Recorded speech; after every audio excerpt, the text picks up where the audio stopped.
अस्सलाम वालेकुम students, welcome to my YouTube channel. Stat 301 का लेक्चर नंबर 41 से 45 कवर करेंगे आज हम।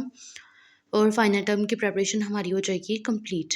तो हाइपोथेसिस टेस्टिंग हमने पढ़ी थी और टी डिस्ट्रीब्यूशन को हमने स्टडी किया था। तो आज हम वही कंटिन्यू करेंगे। नेक्स्ट एग्जाम्पल में आपको रिक्रूट्स गिवन किया हुआ है और वेट दिया हुआ बिफोर और वेट आफ्टर गिवन किया गया, ठीक है, ट्रेनिंग के। फिर आपको जो है ना वो उन्होंने इंटरवल की वैल्यू भी दे दिया, अल्फ़ा की वैल्यू 0.05 दे दिया है, ठीक है। फिर कहते हैं कि आपने जो है ना क्या फाइंड करना है। Would you say that the programme affects the average weight of recruits. कहते हैं आपने बताना है कि जो प्रोग्राम है वो क्या अफेक्ट कर रहा है, जो एवरेज वेट आना है रिक्रूट्स का वो। Assume the distribution of weight before after to be approximately normal, ठीक है।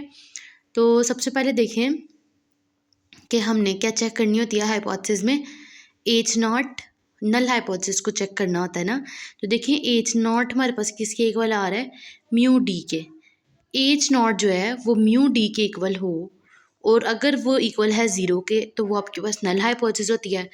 इक्वल नॉट ऑल्टरनेटिव जो है ना वो इक्वल ज़ीरो के नहीं होना चाहिए, ठीक है। एच वन जो है ना वो mu D is not equals to zero है। तो हमने बस यही ज़हन में रखना है कि अगर हमारे पास एच वन जो है ना वो इक्वल नॉट है तो एच नॉट हमारे पास इक्वल ही आएगा ज़ीरो के, ठीक है। कहते हैं सैम्पल जो है ना आपके पास इसमें 1 से लेकर 10 तक जो है ना वो रिक्रूट्स थे। तो हमने कहा कि 1 to 10 तक ये हमारे पास रिक्रूट्स गिवन है। उसके अकॉर्डिंग हमने जो है ना ये नीचे जो टेस्टिंग कर रहे हैं ना ये चल रही है। लेवल ऑफ सिग्निफिकेंट भी इन्होंने गिवन कर दिया है, वो 0.05 है। फिर उसके बाद थर्ड स्टेप में हम क्या करते हैं, टेस्ट करते हैं स्टैटिस्टिक्स का। और हमने किस के अकॉर्डिंग करना है, एच नॉट के। टेस्ट डिस्ट्रीब्यूशन का फार्मूला क्या है, D bar over S D over under root N, ठीक है। और ये डिस्ट्रीब्यूशन में जो है ना हमने टी डिस्ट्रीब्यूशन है n-1 डिग्री ऑफ फ्रीडम के साथ। तो ये डिग्री ऑफ फ्रीडम को भी आपने जहन में रखना है। अब इन्होंने हमें क्या क्या गिवन किया हुआ था, रिक्रूट्स दिए हुए थे, वेट्स दिए हुए थे बिफोर एंड आफ्टर। अब इस सवाल के अकॉर्डिंग आपको चाहिए डी, ठीक है। डी होता है डिफरेंस। तो हमने जो है ना इस डिफरेंस को फाइंड करने के लिए 136 में से माइनस कर दे 125 को तो 11 आ जाएगा। फिर 201 में से 195 को, यानी कि आफ्टर में से बिफोर को माइनस करते जाएंगे तो आपके पास डिफरेंस बन जाएगा, ठीक है।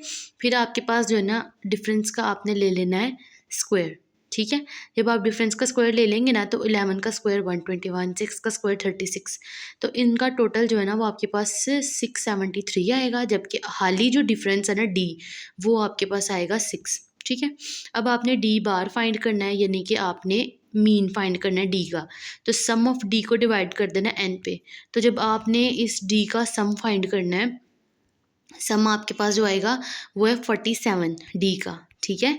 यानी कि आपने ये जो 11 6 -2 13 5 6 ये सारा करेंगे ना, आपके पास जो सम आएगा ना वो 47 के इक्वल होगा। और टोटल नंबर ऑफ वैल्यूज़ आपके पास 10 है। 47 को 10 पे डिवाइड करें तो 4.7 आपके पास आ जाएगा डी बार की वैल्यू। जब आपके पास फार्मूले में डी बार चाहिए, अब क्या चाहिए था आपको, एस डी फाइंड करना है आपने। तो एस डी के लिए आपको क्या चाहिए, formula sum of D minus D bar का होल का स्क्वायर और n-1। तो ये वाला फार्मूला आपने याद करना है एस के लिए, ठीक है। फार्मूले में आपको डी स्क्वायर भी चाहिए तो आपने इसलिए डी स्क्वायर ये वाला फाइंड किया था, ठीक है। जब आप इसकी वैल्यूज़ को पुट करेंगे तो 50.23 आ जाएगा। एस डी की वैल्यू हमने फाइंड करनी है, एस स्टैंडर्ड डेविएशन है। तो अब जो हमारे पास आया ना वो स्टैंडर्ड डेविएशन का स्क्वायर था, डी का स्क्वायर था ना, तो उसका आप अंडर रूट ले लें 50.23 का। तो 7.09 आपके पास आ जाएगी स्टैंडर्ड डेविएशन की वैल्यू, ठीक है। फिर आपने वो जो फार्मूला था ना टेस्ट डिस्ट्रीब्यूशन का, उसमें जब हमारे पास डी भी आ गया है, एस भी आ गया, तो इनकी वैल्यूज़ को पुट करना है और अंडर रूट एन में हमने रखना है 10 को। एन नंबर ऑफ वैल्यूज़ होती हैं, तो 2.09 आ जाएगा, ठीक है। अब इसके बाद आपने देखें आपके पास जो है ना वैल्यू क्या आ रही है 2.09। हमने कहा कि क्रिटिकल रीजन जो हमारे पास बनता है ना टेस्ट डिस्ट्रीब्यूशन का, वो हमारे पास 0.025 को अगर हम लेते हैं, ठीक है। हमारे पास इन्होंने क्या दिया हुआ था, हमारे पास अल्फ़ा की वैल्यू 0.05 दी थी ना क्रिटिकल पॉइंट। 1 में से आपने माइनस करना है 0.05 को और 2 पे डिवाइड कर देना है। वो वैल्यू आपके पास जो आएगी ना वो 0.025 आएगी। तो आपने कहना है हमारे पास क्रिटिकल रीजन जो है ना वो 0.025 लाई कर रहा है, जबकि हमारे पास जो वैल्यू आई है वो 2.09 है। तो जो हमारे पास टेस्ट डिस्ट्रीब्यूशन की वैल्यू है वो ग्रेटर देन आ रही है 0.025 के। तो क्या ऐसा नहीं है, हमारे पास टेस्ट डिस्ट्रीब्यूशन की वैल्यू 2.09 है, जबकि हमारे पास ये जो अल्फ़ा की वैल्यू बन रही है वो 0.025 बन रही है। तो हम कह सकते हैं कंक्लूजन में, since the calculated value of T जो है वो हमारे पास 2.09 आई है, does not fall in the critical reason. तो हमारे पास जो क्रिटिकल रीजन है उसमें ये वैल्यू नहीं फॉल कर रही। तो हम क्या करेंगे, जब हमारे पास नई वैल्यू फॉल कर रही होती तो हम क्या करते हैं, एच नॉट को एक्सेप्ट कर लेंगे और कंक्लूड कर लेंगे। ठीक है, तो जब हमारे पास, हमने क्या पढ़ा था, एच नॉट जब हमारे पास जो हमें रिक्वायर्ड है अगर उसके इक्वल नहीं आता तो हम उसको एक्सेप्ट कर लेते हैं, और अगर उसके अकॉर्डिंग आ जाए तो हम उसको निगलेक्ट कर देते हैं। तो ये चीज़ें आपने जो है ना वो जहन में रखनी है।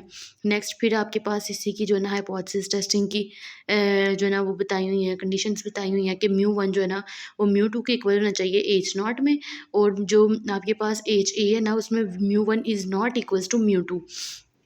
तो आपने ये बातें जो है ना वो ज़हन में रखनी है कि अगर आपके पास नल हाइपोथेसिस में इक्वल आ रहा है तो आपके पास जो ऑल्टरनेट होगा ना हाइपोथेसिस का उसमें इक्वल वैल्यू नहीं आती। फिर ये आपके पास जो है ना वही पीछे वाले फार्मूले हैं दो, अभी जो हमने पीछे एग्जांपल किया है, इन फार्मूलाज को अच्छे से याद रखना है। ये आपके पास डी बार के लिए और स्टैंडर्ड डेविएशन के लिए हैं। तो यहाँ से हम नेक्स्ट एग्जाम्पल भी उन्होंने दी हुई है, ये भी सेम इसी पैटर्न के ऊपर आपकी चलेगी। तो हम इसको जो है ना आप पे छोड़ते हैं, अब आप ये करिएगा। आगे है दी काई स्क्वायर डिस्ट्रीब्यूशन क्या होती है। तो mathematical equation of chi square distribution आपके पास क्या है, F x equals to 1/2 v/2, आपके पास आगे टी v/2 x, और फिर आपके पास x की पावर है v/2 - 1 डॉट आपके पास एक्सपेक्टेड वैल्यू है -x/2। तो कहते हैं कि आपके पास x की वैल्यू जो है ना वो 0 और इन्फिनिटी के इक्वल हो। बेसिकली आपने ये काई स्क्वायर का फार्मूला जो है ना वो अच्छे से याद कर लेना है। ठीक है, फिर इसकी कुछ प्रॉपर्टीज़ हैं काई स्क्वायर की। कहते हैं it is a continuous distribution, इसकी रेंज हमेशा 0 से प्लस इन्फिनिटी, यानी कि इसका आंसर नेगेटिव वाली साइड से नहीं आना चाहिए। The number of degree of freedom determines the shape of the chi square. ये जो डिग्री ऑफ फ्रीडम होती है ना वो हमारे पास n इक्वल्स टू n-1 था, प्रीवियस हमने पढ़ा था। तो कहते हैं उसकी आपके पास जो शेप है ना वो काई स्क्वायर डिस्ट्रीब्यूशन होती है, डिग्री ऑफ फ्रीडम पर डिपेंड कर रही होती है। Thus there is different chi square distribution for each number of degrees of freedom. और कहते हैं अगर आपके पास डिग्री ऑफ फ्रीडम चेंज है तो उस लिहाज से आपके पास काई स्क्वायर डिस्ट्रीब्यूशन का आंसर भी डिफरेंट आएगा। The curve of the chi square distribution is positively skewed. और हमें जैसे कि हमने कहा कि 0 से लेके प्लस इन्फिनिटी के दरमियान आंसर आएगा, तो हमारे पास जो है ना वो उसकी डिस्ट्रीब्यूशन होगी ना उसका कर्व भी पॉजिटिव ही बनेगा। देखें 0 से शुरू हो रहा है और 12 सारी पॉजिटिव साइड वैल्यूज जा रही हैं। ठीक है, फिर आपके पास ये कुछ फार्मूलाज आपने याद रखना है। μ1 के लिए आपके पास किसके इक्वल है, वेरिएंस के, v के इक्वल है। ठीक है, μ1। फिर उसके बाद μ2 किसके इक्वल है, v ब्रैकेट v+2। μ3 है तो उसमें v+2 v+4, और μ4 v+2 v+4 v+6 के इक्वल है। बीटा 1 की वैल्यू आपके पास जो है ना वो 8v के इक्वल है। ठीक है, और जो आपके पास बीटा 1 है ना वो आपके पास हम इस तरह भी लिख सकते हैं 3+12/v के इक्वल है। ठीक है, तो ये कुछ आपने याद रखनी है। फिर आपको एग्जांपल दी हुई है इन्होंने, कहते हैं suppose that the aptitude test carrying a total 20 marks in devised and administered on a large population of students, and upon doing so it was found that the marks of the students were normally distributed. random size आपके पास है 8 is drawn from the population and the samples जो आपको given किए हुए हैं वो 8 sample है, 9 14 10 12 7 13 11 और 12। आपको 90% इन्होंने कॉन्फिडेंस इंटरवल दिया हुआ है, और उसके साथ आपको पॉपुलेशन वेरिएंस सिग्मा स्क्वायर जो है ना सिग्मा स्क्वायर का कॉन्फिडेंस इंटरवल जो है ना 90% दिया हुआ है। और कहते हैं रिप्रेजेंट आपने करनी है validity of the marks of the students. तो सबसे पहले हमारे पास 90% कॉन्फिडेंस इंटरवल है किसके ऊपर, सिग्मा स्क्वायर के ऊपर। तो आपने उस 90% को 90 उसको परसेंट 100 पे डिवाइड करें, 0.90 आ जाएगा। उसको आपने जो ना 1 में से माइनस करना है और 2 पे डिवाइड करना है तो 0.05 आ जाएगा। ठीक है, फिर आपने जो है ना सिग्मा स्क्वायर जो है ना वो किसके दरमियान लाई कर है, आपने ये जो है ना याद करना है कि आपके पास जो है ना 90% पे सिग्मा स्क्वायर की वैल्यू x - x बार का स्क्वायर ओवर काई स्क्वायर, और उसके ऊपर जो अल्फा की वैल्यू है वो 0.05 एक दफ़ा पुट करनी है और एक दफ़ा 0.95, और ये आपके पास जो है ना वो एरिया किस कहते हैं कि आपके पास जो फार्मूला होता है ना उसमें 90% एरिया काई स्क्वायर के लिए होता है और 5% जो होता है वो लेफ्ट हैंड के लिए और 5% जो है ना वो राइट हैंड साइड के लिए होता है। इसलिए एक साइड पे उन्होंने जो है ना वो 0.95 रखा है आपके पास काई की वैल्यू, सॉरी कॉन्फिडेंस इंटरवल की, और एक तरफ जो है ना 0.05% है। ठीक है, फिर काई स्क्वायर n-1 डिस्ट्रीब्यूशन बताई हुई है। इसमें आपने जो है ना फार्मूला याद करना है। एक्स बार हम कैसे फाइंड करते हैं, सम ऑफ एक्स ओवर एन। तो टोटल हमारे पास वैल्यूज़ जो थी उसका सम लिया और 8 पे डिवाइड कर दिया, क्योंकि 8 वैल्यूज़ थी तो 11 आ गया। फिर आपके पास एक्स माइनस एक्स बार कैसे फाइंड करेंगे। एक्स आपके पास क्या है, एक्स आपके पास स्टार्ट में पहली वैल्यू क्या थी 9, उसमें से आपने जो है ना वो एक्स बार यानी कि 11 को माइनस कर देना और उसका स्क्वायर ले लेना है। फिर आपने एक्स की जो ना सेकंड वाली वैल्यू लेनी है, वो क्या थी 14, 14 में से माइनस करना है 11 को, उसका स्क्वायर ले लेना है। और इस तरह से आपकी जो टोटल 8 वैल्यूज़ है ना उनका आपने इसी तरह से फाइंड करना है, तो आपके पास उन सबका सम जो है ना वो 36 आ जाएगा। ठीक है, नेक्स्ट कहते हैं हमारे पास the value of chi square to the left of which under area under the chi square. हमारे पास लेफ्ट साइड पे भी 5% थी और हमारे पास राइट साइड पे भी हमने 5% रखी थी। और इसका पर्पस क्या था कि हम टेबल को जो है ना वो काई स्क्वायर डिस्ट्रीब्यूशन के बीच में हम लिख सकें। ठीक है, फिर ये आपको जो है ना कुछ पॉइंट्स वैल्यूज़ गिवन की हुई हैं कि आपके पास जो है ना वी की वैल्यू डिग्री ऑफ फ्रीडम 1 से लेके तो 15 तक अगर हमने दी, और अल्फा की वैल्यूज़ जो है ना आपने 1 के लिए क्या रखनी 0.99 0.98। ठीक है, तो ये परसेंटेजेस के जो ना पॉइंट्स हैं कुछ का डिस्ट्रीब्यूशन के, कि हम इसके अकॉर्डिंग जो है ना वैल्यूज़ लेते हैं। ठीक है, ये सारी बताई हुई हैं। फिर का इसको डिस्ट्रीब्यूशन कहते हैं, हमने टेबल के ऊपर फाइंड करनी है, तो हमने 20.05 की 7 वाली वैल्यू आप देख लें। ठीक है, तो 20.05 पे जाएँ और उसकी जो है ना 7 वाली वैल्यू को आप इस तरह से सर्च कर लें, फाइंड कर सकते हैं। फिर आपको 90% कॉन्फिडेंस इंटरवल ही हमने प्रीवियसली पढ़ा है कि वैल्यूज़ आपके पास दो साइड्स पे, एक लेफ्ट हैंड डिस्ट्रीब्यूशन, एक राइट, और एक जो ना आपके पास उन्होंने अल्फा का जो कॉन्फिडेंस इंटरवल दिया हुआ ना उसके अकॉर्डिंग आपने फाइंड कर लेनी है।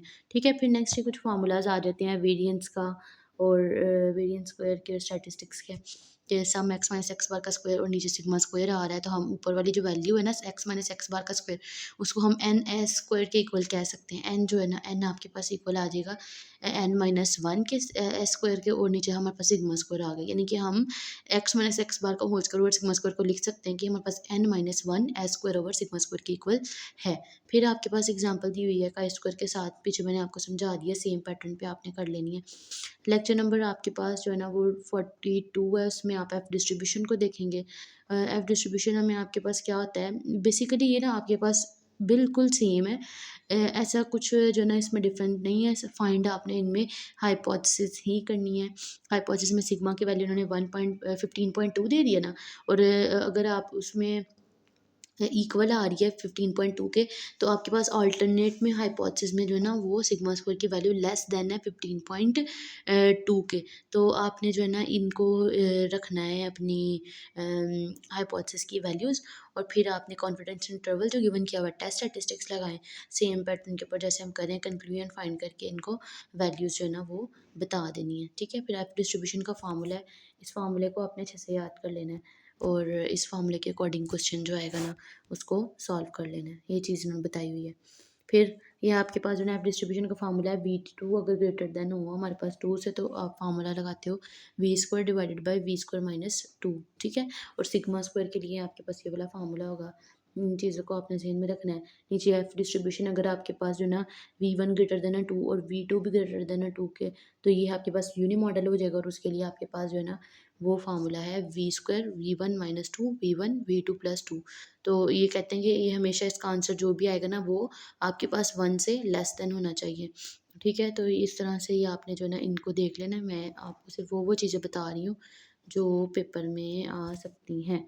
फिर आपके पास है क्या ये कॉन्फिडेंस ऑफ इंटरवल फाइंड करना हो आपने वेरिएंस रेशियो का, तो कॉन्फिडेंस इंटरवल का आपके पास ये वाला फार्मूला है। इस फार्मूले को आप अच्छे से याद करें, और इसके लिए आपने डिग्री ऑफ फ्रीडम रखनी है वो n1-1 होनी चाहिए या फिर n2-1।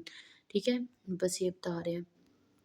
तो इतने मुश्किल जो कॉन्सेप्ट है ना पेपर में नहीं आते, बस आपने जो है ना इसमें से आई थिंक एक सवाल आएगा, आपने जो ना वो कर लेना। ज़्यादा फोकस करें जो है ना आप प्रीवियस लेक्चर्स पे फोकस करें जो मैंने करवा दिए हुए हैं। आगे देखें लेक्चर नंबर 43 में एनालिसिस ऑफ वेरिएंस है कि हमने वेरिएंस कैसे एनालाइज करना है।